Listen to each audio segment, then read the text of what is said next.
கலங்கி நிற்கும் தாமரை. மோடி பிரதமராவதில் சிக்கல். அமைச்சரவை ஒதுக்கீட்டில் விஸ்வரூபம் எடுத்த மோதல்.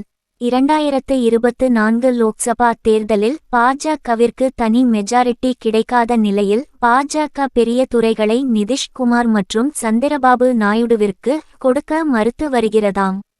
2024 லோக்சபா தேர்தலில் பாஜகவிற்கு மெஜாரிட்டி கிடைக்கவில்லை.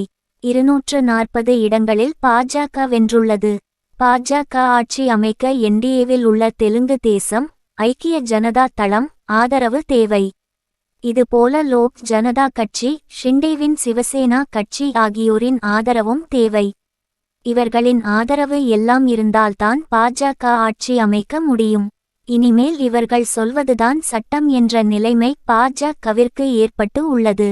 2024 லோக்சபா தேர்தலில் கிட்டத்தட்ட 292 தொகுதிகளில் என்டிஏ கூட்டணி வெற்றி பெற்றுள்ளது.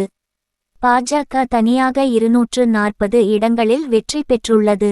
காங்கிரஸ் கட்சி 99 இடங்களில் வெற்றி பெற்றுள்ளது. இந்தியா கூட்டணி 232 இடங்களில் வெற்றி பெற்றுள்ளது. பல இடங்களில் இன்னும் முழுமையான முடிவுகள் அறிவிக்கப்படவில்லை. இந்த லோக்சபா தேர்தலில் பாஜகவிற்கு தனி மெஜாரிட்டி கிடைக்கவில்லை.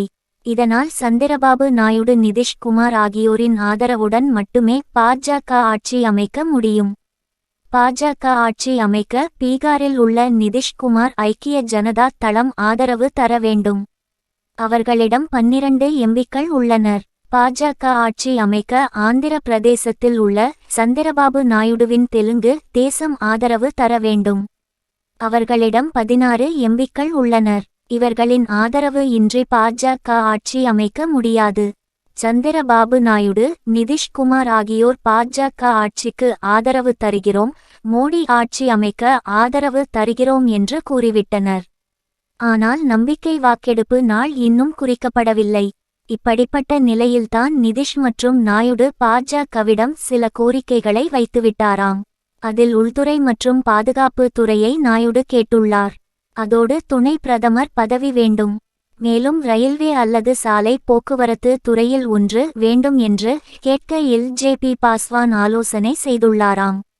இதுபோக நிதிஷ்குமாரின் ஐக்கிய ஜனதா தளம் துணை பிரதமர் நிதி துறை வேண்டும் என்று கேட்க முடிவு செய்துள்ளதாம். 2024 லோக்சபா தேர்தலில் பாஜகவிற்கு தனி மெஜாரிட்டி கிடைக்காத நிலையில் பாஜக பெரிய துறைகளை நிதிஷ்குமார் மற்றும் சந்திரபாபு நாயுடுவிற்கு கொடுக்க மறுத்து வருகிறதாம். பெரிய துறைகளை நாங்களே வைத்துக்கொள்வோம். அதை உங்களுக்கு கொடுத்தால் ஆட்சியை சுமூகமாக செய்ய முடியாது, திட்டங்களை நிறைவேற்ற முடியாது என்று பாஜக பிடிவாதம் பிடிப்பதால் மோதல் ஏற்பட்டு உள்ளதாம். என்ன நடந்தாலும் பாஜகவிற்கு இனி வெற்றிகரமான நாட்கள் இல்லை. அதனால்தான் மோடியும் நேற்று முகம் வாடி இருந்தார். இதை உணர்ந்தே பாஜகவும் அடுத்து என்ன செய்வது என்று தெரியாமல் உடைந்து போய் இருக்கிறது.